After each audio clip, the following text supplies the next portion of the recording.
जय श्री कृष्णा। हर हर महादेव। पाप मोचनी एकादशी चैत्र माह के कृष्ण पक्ष में पड़ने वाली एकादशी होती है। ये एकादशी नवरात्र आने से पहले वाली एकादशी होती है, जिसे कि पाप मोचनी एकादशी कहा जाता है। और 2025 में ये पाप मोचनी एकादशी 25 मार्च को है।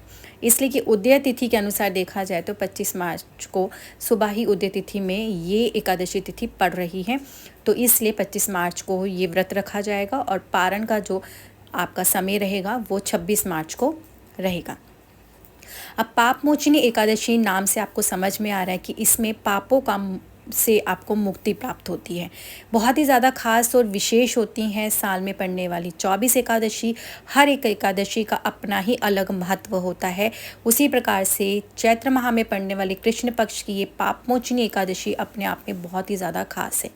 इस दिन दान पुण्य करने का बहुत ज़्यादा अधिक विशेष महत्व होता है। अगर आप सच्ची भावना और भक्ति से इस दिन भगवान श्री विष्णु और माता लक्ष्मी की विधि विधान से पूजा अर्चना करते हैं और उसके बाद कुछ दान पुण्य करते हैं और अच्छे कर्म करते हैं तो आपको पुण्य फलों की प्राप्ति होती है, जिससे कि गलती में भी जो भी आपसे पाप हुए उनसे आपको मुक्ति प्राप्त होती है। इस दिन कुछ खास विशेष ज्योतिष उपाय भी ज़रूर करने चाहिए, इसलिए कि यह नवरात्रि तिथि से आने वाली पहली एकादशी होती है। तो इस दिन ऐसा खास विशेष उपाय क्या करें जिससे कि भगवान श्री विष्णु की विशेष कृपा और साथ में माता लक्ष्मी की भी कृपा दृष्टि आपके और आपके पूरे परिवार पर बनी रहे। देखिए, इस दिन बिल्कुल भी भूलिएगा नहीं, आपको विष्णु सहस्त्र नाम का पाठ करना है।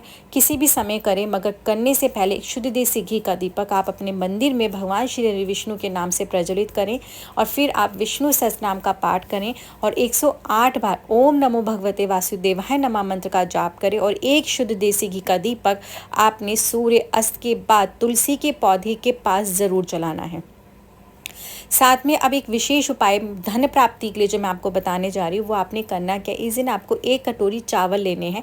इसे आप हल्दी की सहायता से रंग लीजिए, मगर ध्यान रखिएगा, देखिए एकादशी की तिथि पर चावल खाना वर्जित माना जाता है, मगर आप चावल के विशेष उपाय अवश्य ही कर सकते हैं। तो 1 कटोरी चावल को हल्दी से आप रंग लीजिए। रंगने के बाद आपने करना क्या है, उसमें आपने 11 सिक्के रखने। सिक्के आप कोई से भी ले सकते, 1 के, 2 के, 5 के या 10 के, मगर जो संख्या होगी सिक्कों की, कॉइन्स की, वो 11 होंगे। उसके ऊपर आपने एक सुपारी रखना है। अब आपने करना क्या, इस कटोरी के ऊपर ही आपने एक शुद्ध देसी घी का दीपक प्रज्वलित करना है। शुद्ध देसी घी का दीपक प्रज्वलित करेंगे और इस कटोरी को जो चावल से भरी हुई है इसे आप उठा के भगवान श्री हरि विष्णु और माता लक्ष्मी के समक्ष रख देंगे। ये दीपक आप रात्रि के समय प्रज्वलित करेंगे। अब ये दीपक आप प्रज्वलित कर दीजिए, सूर्यास्त के बाद आप कर सकते हैं, मगर कोशिश कीजिएगा कि इस दीपक को थोड़ा सा लंबे समय के लिए जले, तो आप इसमें घी इतना ज़रूर डालें। और ये भी ध्यान रखिएगा आपने इसमें घी ही डालना है। अगर घी नहीं होता तब आप तिल के तेल का प्रयोग करेंगे। इसके बाद आप वहीं बैठकर संभव हो सके तो 108 बार ओम नमो भगवते वासुदेवाय नमः मंत्र का जाप करें। श्रीम श्रीम श्रीम मंत्र का उच्चारण करें, जितनी देर भी आप वहाँ पे बैठ के कर सकते हैं। उसके बाद अगले दिन जब ये दीपक ठंडा हो जाएगा, दीपक हटा देंगे और इसमें रखी हुई सारी सामग्री को लाल रंग के कपड़े में लपेट के आप अपनी तिजोरी में या धन रखने के स्थान पर रखते हैं, तो माँ लक्ष्मी की विशेष कृपा आपको प्राप्त होती है।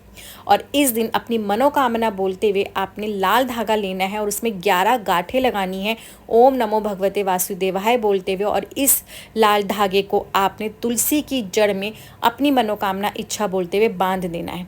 आप देखेंगे बहुत जल्दी आपकी वह मनोकामना पूर्ण होगी। और फिर आपने करना क्या है, हर एकादशी पे आप माँ तुलसी को श्रृंगार का सामान अर्पण करें और वो जो भी आप अर्पण करें वो स्वयं रख सकते हैं, या तो आप किसी भी मंदिर में जाके या किसी भी ज़रूरतमंद महिला को उसे दान कर दें। इस तरह से करें और फिर देखिए आपकी हर एक इच्छा पूरी होगी। इस तरह की जानकारी के चैनल को सब्सक्राइब करें और कमेंट्स बॉक्स में हर हर महादेव लिखना बिल्कुल मत भूलिएगा। हरि ओम तत्सत।